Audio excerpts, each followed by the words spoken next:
দর্শক, আমরা এই মুহূর্তে রয়েছি ধানমন্ডির ৩২ নম্বরে। আপনারা জানেন যে ছাত্র জনতার অভ্যুত্থানে পতিত স্বৈরাচার শেখ হাসিনার একটি ভাষণ প্রচারকে ঘোষণা কেন্দ্র করে কিন্তু আসলে ধানমন্ডি ৩২ নম্বরে শেখ মুজিবুর রহমানের যে বাড়ির সামনে কিন্তু বিক্ষুব্ধ জনতা কিন্তু গতকালকে একটি কর্মসূচি ঘোষণা করেছিল, যেটি নাম ছিল মার্চ টু ধানমন্ডি নামে। এই কর্মসূচিতে সেখানে কিন্তু আপনারা দেখেছেন যে আসলে ক্রেন এবং বুলডোজার দিয়ে কিন্তু ঘুরিয়ে দেওয়া হয়েছে শেখ মুজিবুরের যেই বাড়িটি রয়েছে সেই বাড়িটি। আপনাদেরকে যদি আমি একটু জানিয়ে রাখতে চাই যে বুধবার দিবাগত রাত 11টার দিকে কিন্তু ৩২ নম্বরের এই বাড়িটিতে কিন্তু ক্রেন ও এক্সকাভেটর দিয়ে কিন্তু এনে কিন্তু এটি ভাঙার কাজ শুরু করে ছাত্র জনতা।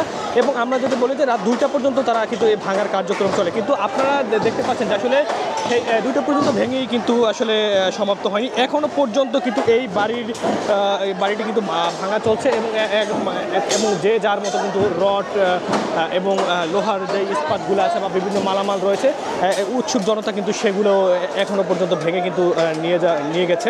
যদি আমি একটা তথ্য দিয়ে রাখতে চাই যে নিষিদ্ধ ঘোষিত সংগঠন ছাত্রলীগের ভার্চুয়াল অনুষ্ঠানে যুক্ত হয়ে কিন্তু পতিত স্বৈরাচার কিন্তু আসলে যিনি যে ছাত্র জনতার অভ্যুত্থানে যিনি ক্ষমতাচ্যুত হয়েছে তিনি ভাষণের একটা ঘোষণা দেয় এবং এর প্রতিবাদেই কিন্তু ছাত্র জনতা ৩২ নম্বরের বাড়ি অভিমুখে মার্চ টু ধানমন্ডি ৩২ কর্মসূচির ডাক দেয়।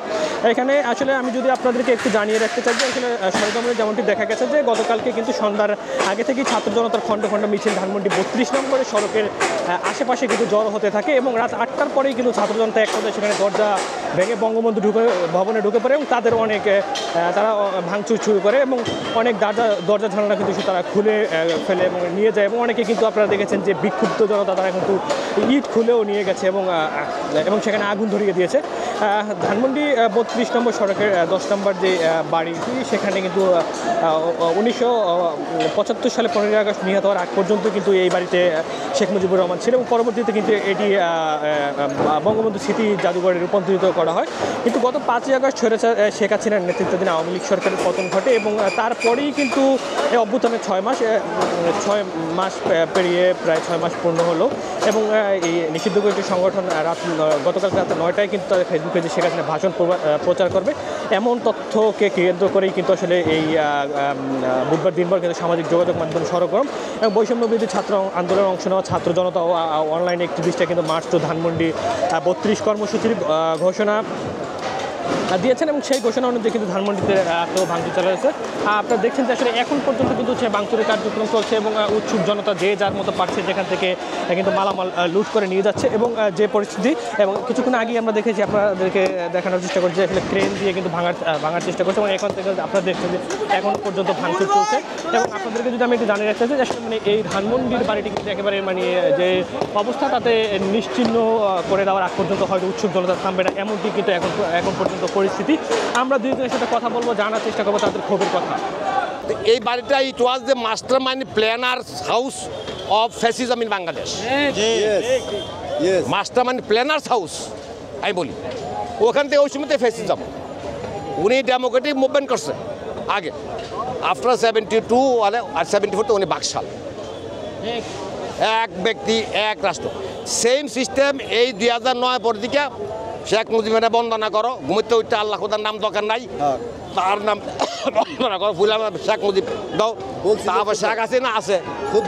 আর যত মূর্তি মানে এখানে পৌত্তলিকতাবাদ প্রতিষ্ঠার একটা সেকেন্ড প্যাটার্ন অফ পৌত্তলিকিজম যা বলি এটা অনেক ভালো লাগতেছে যে শেখ হাসিনার মতো স্বৈরাচারী সরকারের পতন হয়েছে আর ওর সব চিহ্ন আমরা বাংলাদেশ থেকে মুছে ফেলতেছি। অবশ্যই উচিত ছিল। এখানে কি করা উচিত এখন ওর যত চিহ্ন আছে সব মুছে ফেলা উচিত এবং বাংলাদেশে যেন আর কখনো এমন কোনো রাজনৈতিক দল না আসে যারা কিনা বাংলাদেশের মানুষের ক্ষতি করবে আর টিকবে, এটা যেন কখনো আর না হয়। এখন ভালো আছে। ফ্যাসিস্ট আসবে না এটা তো বলা যায় না, যদি আসে তাহলে তার পতন আরো ভয়ানক হোক, এটাই চাই। হাসিনা এবং তার বাপ যে স্বৈরাচার ছিল, বাংলাদেশের সর্বপ্রথম স্বৈরাচারকে বলেন তো? বাংলাদেশের সর্বপ্রথম স্বৈরাচার হলো শেখ মুজিবর এবং এই ৩২ নম্বর বিল্ডিং থেকে স্বৈরাচার কিন্তু আবিষ্কার করেছিল এবং উৎপন্ন হয়েছিল বাংলাদেশের সর্বপ্রথম। আপনারা দেখতেছেন এই স্বৈরাচারের আজকে কবর রচনা হয়েছে, এই ৩২ নম্বরকে বাংলাদেশের মানুষ ধ্বংস করে দিচ্ছে। এখান থেকে প্রত্যেকটা ইট বাংলাদেশের জনগণ নিয়ে যাবে। এটা এই জন্য করা হচ্ছে যে বাংলাদেশে যারাই স্বৈরাচার হবে, যারাই মানুষের রক্তপান করবে, যারাই দেশের হাজার হাজার কোটি টাকা, শত শত কোটি টাকা মারবে, এদের পরিস্থিতি এরকম হবে। এই 32 নম্বর দিকে তাকাইলেই বোঝা যায় যে আওয়ামী লীগের পতনটা কেমন ভয়াবহ এবং তারা কেমন স্বৈরাচার হয়েছিল। একেবারে নিশ্চিন্ত এটাকে পাবলিক টয়লেট বানানো হবে। যাদেরই আপনার টয়লেটের প্রয়োজন হবে তারা এখানে টয়লেট করবে এবং এটা ইতিহাস হয়ে থাকবে। তো এটি অনেকে বলে শেখ সাহেবের বাড়ি, শেখ মুজিব বাড়ি। উনি যে বাড়ির এই জায়গাটা কোত্থেকে পাইলো, বিভিন্ন জন বিভিন্ন মন্তব্য করে। এই জায়গাটা মালিক উনি, নিচে গভর্নমেন্ট কীভাবে আনছে আমি বইটা আমার কাছে নাই, বইটা আমি কাল করতে পারবো from the Asian society or British council. এই জায়গাটা কীভাবে পাইছে ইতিহাস তো বানান যায়। আমি তো করতে পারি আমার দাদার দিয়ে এক জায়গাটা আমার এখন আমি দখল আইসি দে বলতে পারি, কিন্তু আমি প্রমাণ লাগবো তো। ওই ডকুমেন্ট দিয়েছে কি পাকিস্তান গভর্নমেন্ট, পাকিস্তান থেকে উনি আরেকজনে কিনছে, কিনা উনি 6,000 টাকা দিয়ে কিনে বাড়ি। ওই টাকাটা পাইলে কোথায়? এই বিফোর 1960 এই টাকা পাইলে কোথায়? 6,000 টাকা ওই সময় মানলাম কত ধন্যমূল্য টাকা বাড়িটা। জিনিসটা হচ্ছে ভাঙা গড়া একটা জিনিস, ভাঙা আর গড়া একটা খেলা। এটা এই পৃথিবীর মধ্যে যে কোনো জিনিস ভাঙে মূলত গড়ার জন্য। আপনি আপনার নতুন একটা বাড়ি বানাবেন, কেন বানাবেন এখানে আগের ঘরটা তো আপনি ভেঙেই ফেলবেন। তো এখানে আমরা এই ঘরগুলো, এই স্থাপনাগুলো ভেঙে ফেলছি, কারণ এগুলোর মধ্যে জালিম ছোট থেকে বড় হয়েছে, তার নিঃশ্বাস এখানে, রক্ত, এখানে অনেক মানুষের রক্ত আছে। এই জন্য আমরা এটা ভেঙে ফেলছি নতুন করে করার জন্য। আমরা করবো আবার কি করতে চাই, আমরা এখানে করতে চাই পাবলিক টয়লেট করবো। যেখানে এখানে পার্ক আছে, এখানে মানুষ সকালবেলা জগিং করতে করতে ক্লান্ত হয়ে যায়, ছোট ব্যাগ বড় ব্যাগ আসতেই পারে, স্বাভাবিক। এখানে এটা পাবলিক টয়লেট হলে মানুষের জন্য সুবিধা হয়ে যায়, মানুষ হিসাবে প্রস্তাব করলো, এই করলো। কিন্তু এত বড় বিশাল জায়গা তো পাবলিক টয়লেট হবে না, আরও কিছু জায়গা তো ফাঁকা পড়েই থাকবে। এখন আমরা চাইতেছি পাশে আরেকটা জায়গার মধ্যে একটা স্থাপনা করার জন্য। আমাদের মাননীয় প্রধানমন্ত্রীর একটা মূর্তি বানানোর জন্য, যেমন আমরা বিকৃত একটা মূর্তি বানাবো। সেখানে আরবে একটা যারা হজ করতে যায় তারা শয়তানকে ঢিল মারে, একটা জায়গা আছে, শয়তানকে পাথর মারে। এরকম একটা স্থাপনা আমরা তৈরি করব, চারিদিকে ঘেরাল করা থাকবে। সেখানে আমরা পাথর নিক্ষেপ করব, জুতা নিক্ষেপ করবো, যার ইচ্ছে থুতু নিক্ষেপ করবো, এবং আমরা মনে তৃপ্তি নেব। পৃথিবী হচ্ছে শূন্যস্থান পছন্দ করে না। এখন এটা যেহেতু ভেঙে ফেলা হয়েছে, এখন এটা শূন্যস্থান থাকবে না। এটা পরবর্তী যেসব সরকার আসবে তাদের জন্য এটা একটি সতর্কবার্তা। এবং আওয়ামী লীগ যদি চিন্তা করে যে সোহেল তাজ, কাদের সিদ্দিকী এদের মতো লোকদেরকে দিয়ে, যারা প্রকাশ্যে করেনি কিন্তু ভিতরে ঠিকই যত রকমের ষড়যন্ত্র আছে, বিডিআর বিদ্রোহ থেকে শুরু করে সকল কিছুর সাথে জড়িত ছিল, ওই ধরনের লোকদেরকে দিয়ে যদি আওয়ামী লীগকে পুনরায় প্রতিষ্ঠা করার চেষ্টা করে, তাহলে তার পরিণতি হবে খুবই ভয়াবহ। এবং এজন্য আমি মনে করি বিডিআর বিদ্রোহের সঠিক বিচার হওয়া উচিত। তাহলে তাপস, সোহেল তাজ এদের উপযুক্ত বিচার হবে। আপনারা জানেন প্রত্যেকটা প্রোগ্রামে অনেকগুলো মাইক বার ব্যবহার করা হয়, কিন্তু মাইকের মেশিন থাকে এক জায়গায়। আমরা আগে মেশিনকে ধ্বংস করেছি। হাসিনা ইন্ডিয়া থেকে কচ্ছপের মতো মাথা বের করে যখন কথা বলেছে, ভাষণ দিয়েছে, এই জন্য তার বাড়িতে হামলা হয়েছে।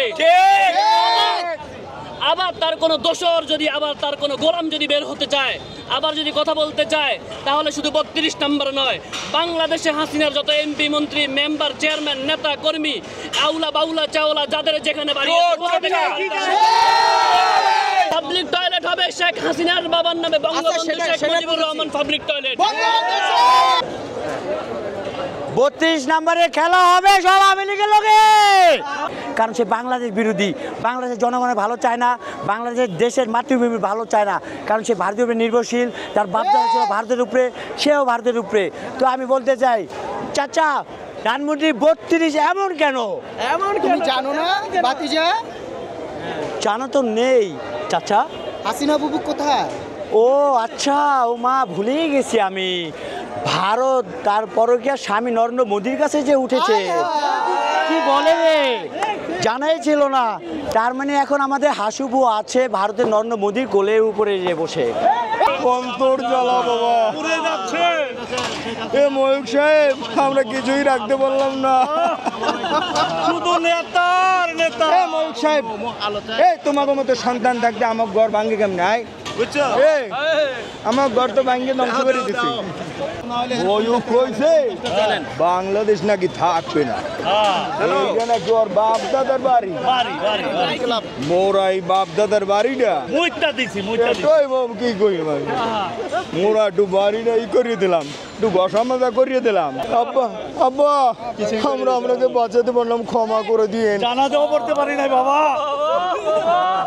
আমাদের ভুল হয়ে গেছে ক্ষমা করে দিয়ে আব্বা ক্ষমা করে দাও ভালো হয়ে যাও মাসুদ তুমি এই কথা কে বলবে আর পালিয়ে গেছে কাউয়া কাদের কেউ রাখে না খবর তার ভালো হয়ে যাও ধন্যবাদ আরো ছাত্রগণ আমরা আরো ধন্যবাদ জানাই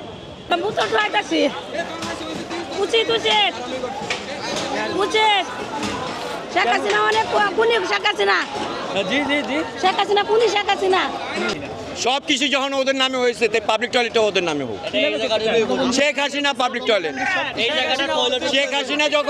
শেখ হাসিনা জনগণের জন্য এত কিছু করছে ওর বাড়িটাও পাবলিক টয়লেট হিসেবে দিয়ে যাক আমাদের দাবি হলো আপনারা জানেন ইতিহাস থেকে শিক্ষা নিতে হবে আবু জাহেল রসুলকে কষ্ট দিয়েছে সাহাবাই কেরামদেরকে কষ্ট দিয়েছে এই জন্য ইতিহাসে লিপিবদ্ধ রয়েছে যে আবু জাহেলের বাড়িতে পাবলিক টয়লেট হয়েছে সুতরাং নব্য আবু জাহেল এই দেশের 18 কোটি মানুষকে কষ্ট দিয়েছে দিনের পর দিন মানুষের মুখ বন্ধ করে রেখেছে মানুষকে স্বাধীনভাবে কথা বলতে দেয় নাই এই আবু জাহেলের বংশধর তার বাবা বাকশাল গঠন করেছে তার বাবাও কম নির্যাতনের জুলুম করে নাই এই হাসিনাও তার বাবার নতুন রূপে সেও এই দেশের মানুষকে দিনের পর দিন নির্যাতন করেছে পুলিশ বাহিনী লাঠি বাহিনী এবং মিডিয়াকে ব্যবহার করে এই দেশের মানুষকে শুধু উন্নয়ন আর উন্নয়নের গল্প শুনিয়েছে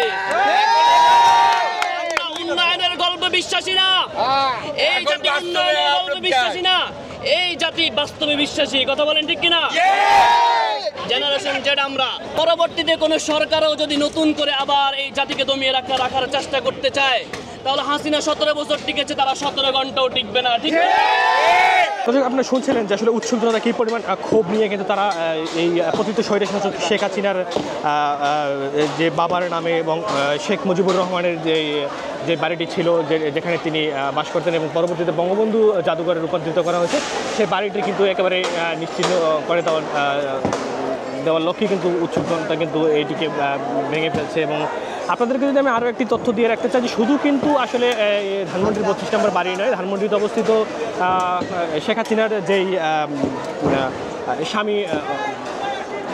স্বামীর নামে যে বাসভবনটি সুধা সদন, সেই সুধা সদনেও কিন্তু উৎসুক জনতা আগুন ধরিয়ে দেয়। এছাড়াও কিন্তু দেশের বিভিন্ন অঞ্চলে আওয়ামী লীগ নেতাকর্মীদের বাড়িঘরে কিন্তু উৎসুক জনতা এই ঘটনার পরপরই কিন্তু হামলা চালায়। সেখানে বরিশালে আমির হোসেন আমু, আমি যদি বলি যে আওয়ামী লীগের যুগ্ম সাধারণ সম্পাদক মাহবুবুল সহ একাধিক নেতার বাসভবনে কিন্তু উৎসুক জনতা আগুন দেয়, ভাঙচুর চালায়। দর্শক, এখন পর্যন্ত ধানমন্ডির 32 নম্বর থেকে এই ছিল আমার সাথে সর্বশেষ। আমি মোহাম্মদ সাব্বির হোসেন আপনাদের সাথে সরাসরি যুক্ত হয়ে জানানোর চেষ্টা করেছিলাম। ইনকিলাব ডিজিটালের সাথে থাকার জন্য আপনাদেরকে ধন্যবাদ।